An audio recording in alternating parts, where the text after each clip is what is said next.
Bom dia, pessoal. Nós vamos responder a atividade de história agora, tá? Para que vocês possam estudar para nossa verificação de aprendizagem de história, certo? Então, pega aí a sua atividade, pega o seu integrado e vamos responder, ok? Então, vamos lá. Vamos responder a primeira atividade que a gente fez de revisão, tá certo?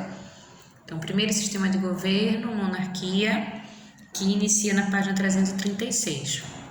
Então, primeira questão: quais eram os órgãos de governo nessa época? Então, na página 336, você vai encontrar logo facilmente, onde ele diz assim: os órgãos de governo nessa época eram Assembleia Curial, Senado ou Conselho dos Anciãos. Para a sua resposta ficar mais completa, você coloca como era formado cada um, tá? A Assembleia Curial, formada por cidadãos em idade militar, que além de escolherem os reis, também faziam e votavam as leis. Senado ou Conselho dos Anciãos, um órgão consultivo que possuía o direito de aprovar ou não as leis elaboradas pelo rei, certo?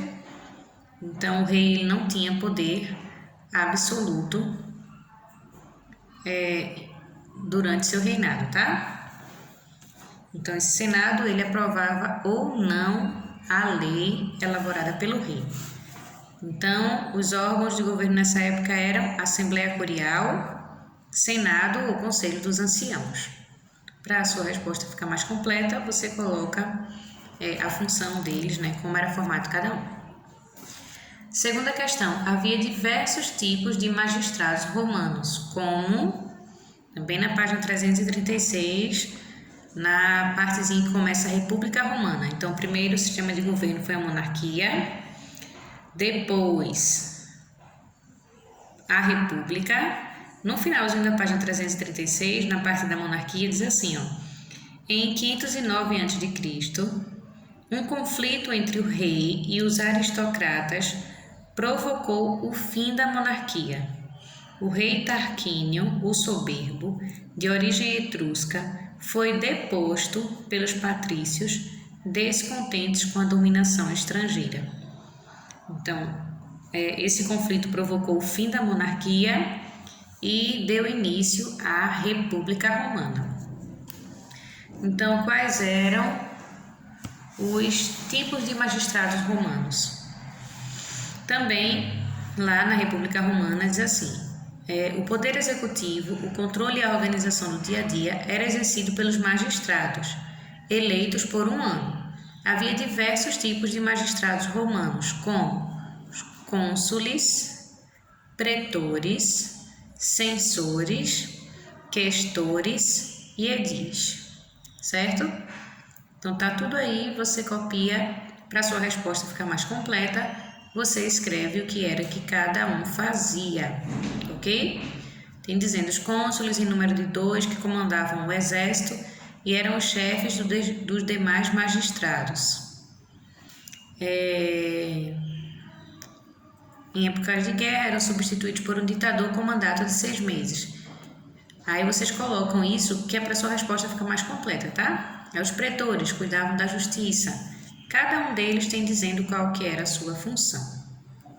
Terceira questão: o Senado era o órgão que detinha maior poder. Quais eram suas atribuições? Logo em seguida diz assim: o Senado era o órgão que detinha maior poder, composto de senadores vitalícios das famílias patrícias mais ricas. Eram suas atribuições. É a resposta aí, tá? Elaborar as leis, cuidar das questões financeiras e religiosas, conduzir a política externa, administrar as províncias, participar da escolha do ditador. Então, isso está lá na página 336, onde tem o Senado. Você vai encontrar essa resposta, quais eram as atribuições do Senado. O que é que fazia, né, os senadores? Quarta questão: o que fazia cada assembleia? Logo na continuação aí, tá? Então, haviam também, página 336, final da 336. Havia também 3 assembleias, que elegiam as pessoas para diversos cargos. A Assembleia Curial, é isso que você vai responder, tá? Tem lá, Curial, o que fazia, né? Examinava os assuntos de ordem religiosa, você vai escrever lá.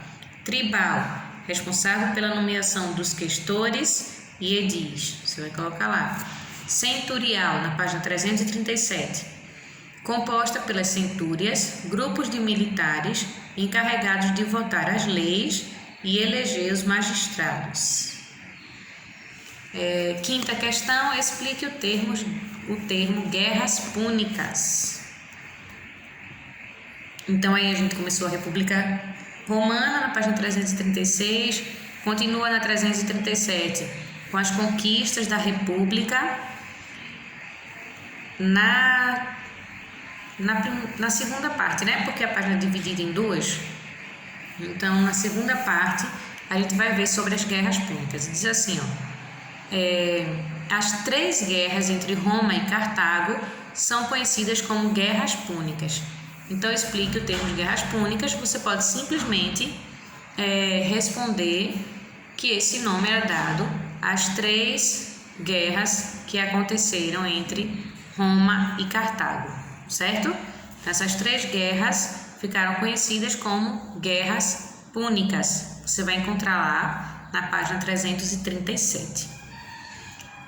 A última questão dessa primeira atividade de revisão, 6ª questão, o que significam os títulos César e Augusto?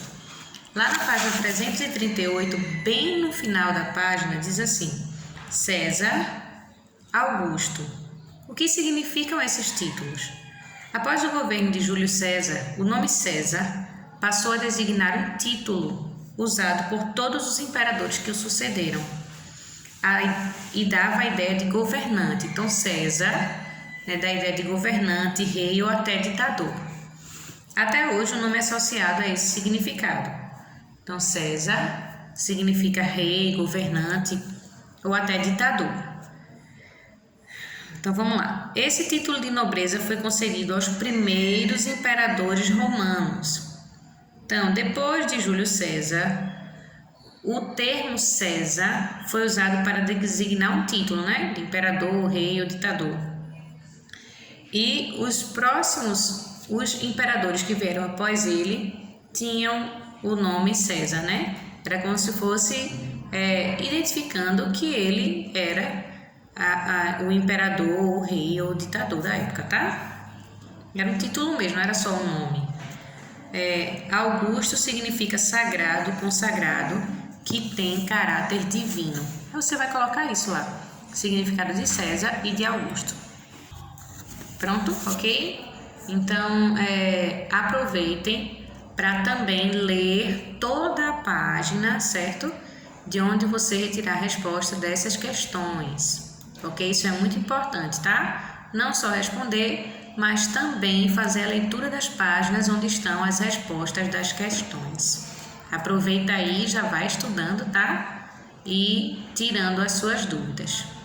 Daqui a pouco eu envio para vocês o vídeo da outra atividade de revisão para que vocês possam já adiantar os estudos, ok? Beijo para vocês, até mais. Não esquece de deixar o seu nome no comentário do vídeo, tá? Para eu saber que você assistiu. Tchau, tchau!